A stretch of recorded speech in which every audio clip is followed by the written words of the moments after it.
come down into the fairy forest. I'm talking really softly because I don't want to disturb them.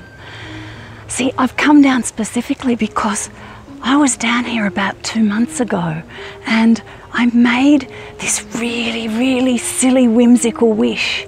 And it's come true. You know, there's something about wishing that we've lost somewhere. You know, we believed in it when we were children. We've lost that magic somewhere in between the commercialisation of Easter and Christmas. When we're talking about love, love is all about magic. Love is all about magic. That's what love is. A couple months ago, I may have, just may have, wished for something as whimsical as carriages and white horses and glass stilettos or something like that. When you make a wish, there's something really important you have to do. You have to be prepared for that wish to come true. But not only for that wish to come true, you have to be prepared for it to come true in even better ways than you imagined. Mine did. Mine did. I didn't just get the handsome prince. I got the king. I got the kingdom. Hello, it's Elizabeth here. There really is something magical though about love.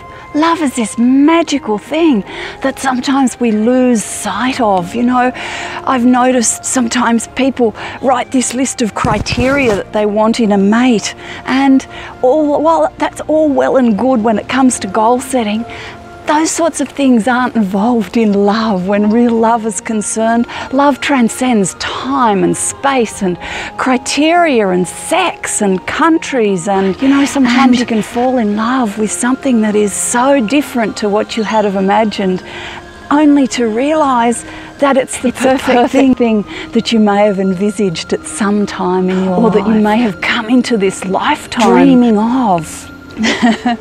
There's something else about love. Something else about love that's really important. That falling in love feeling, I've felt it just recently. Along with the phrase fall in love, there's also the phrase rise in love.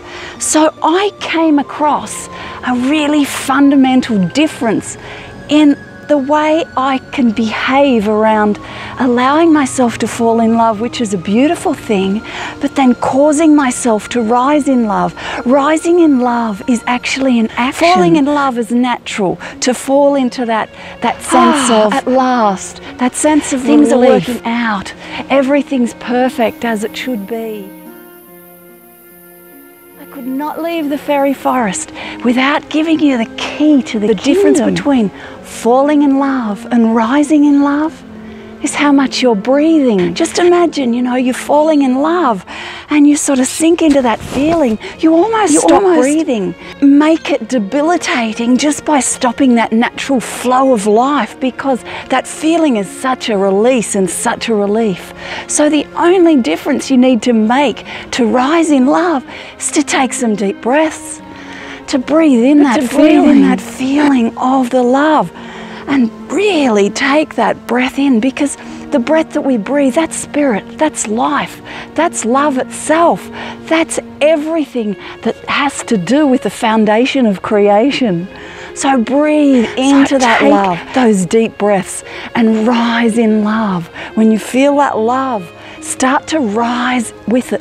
Take that action step. Raise your energy to meet it. You won't be disappointed, I promise you. Love is magic. Love is that magical feeling that we get when all the forces of the universe are lined up in our favour and we can feel it.